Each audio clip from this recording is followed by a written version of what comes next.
नमस्कार मंडळी, तुम्हा सर्वांचं आपल्या श्री महालक्ष्मी या चॅनेलमध्ये खूप खूप स्वागत आहे.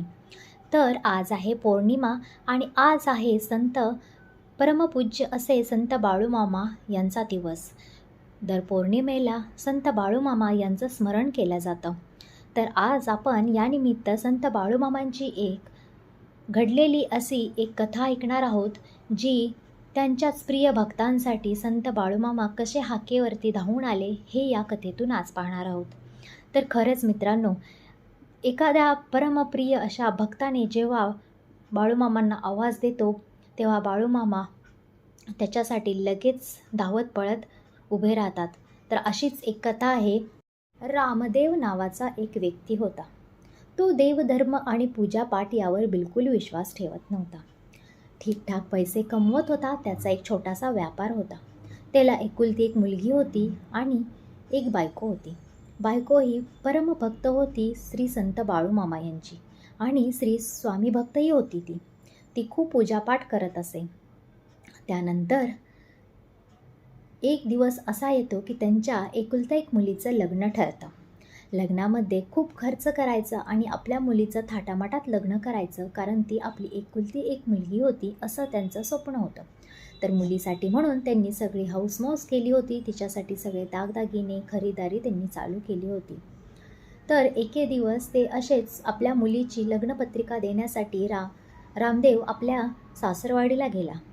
ज्या दिवशी सासरवाडीला गेला त्या दिवशी अगदी तुफान पाऊस आला. पूर्ण नदी नाले तुडुंब भरले होते. त्यामुळे पाहुण्यांच्या आग्रहाखातर रामदेव आणि त्याची फॅमिली त्या दिवशी तिथेच थांबले. दुसऱ्या दिवशी सकाळी उठून ते आपल्या घरी आले. तर पाहतात काय, आपल्या घरात चोरी झालेली होती. त्यांना काय करावे काय सुचत नव्हते. आपल्या मुलीच्या लग्नासाठी जे दागदागिने बनवले होते, जे पैसा अडका घरात ठेवला होता, तो सगळा चोरून नेला होता.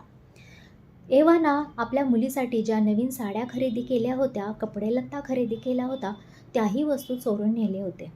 त्यानंतर रामलालने पोलिसांना फोन केला. पोलीस घरी आले, सगळी चौकशी केली आणि पोलीस बोलले, आम्ही काही समजलं तर तुम्हाला कळवतो, असं बोलून ते निघून गेले. त्यानंतर रामदेव आणि त्याची फॅमिलीला खूप काळजी वाटू लागली. आता काय करायचं? पुढच्या महिन्यात आपल्या मुलीचं लग्न आहे. आता पाहुण्यांना आपण काय सांगायचं? त्यानंतर रामदेव रोज पोलीस स्टेशनच्या चक्रा घालू लागला.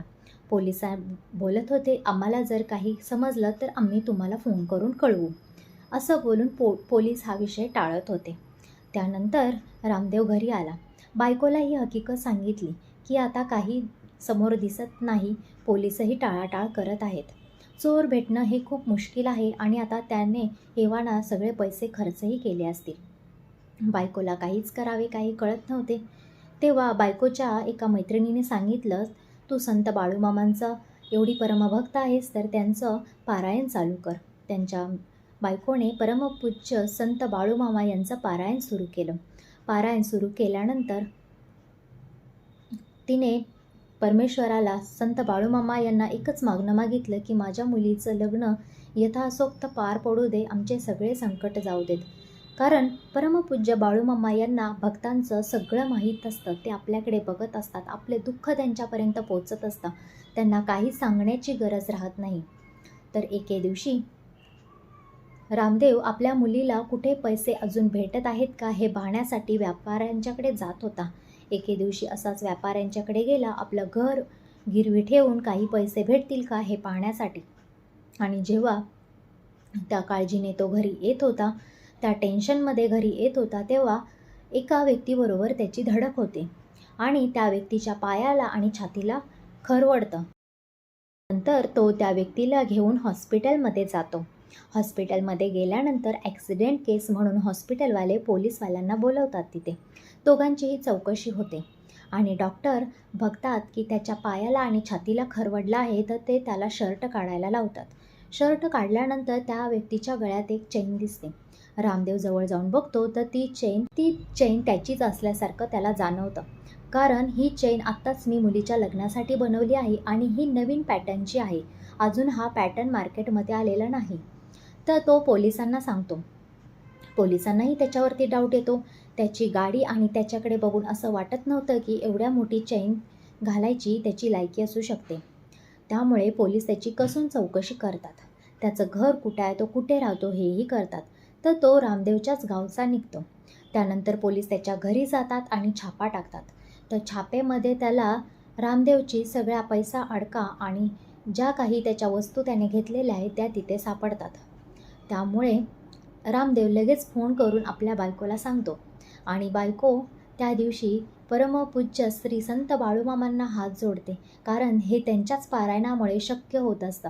कारण असा चोरीला गेलेला पैसा कधीच कुणाचा वापस भेटलेला नाही. पण एवढं मोठी चोरी आणि 4 दिवसात पैसे वापस भेटणं ही खूप मोठी गोष्ट आहे. त्यामुळे बोला श्री संत बाळूमामा यांचा जय जयकार असो, श्री संत बाळूमामा यांचा जय जयकार असो.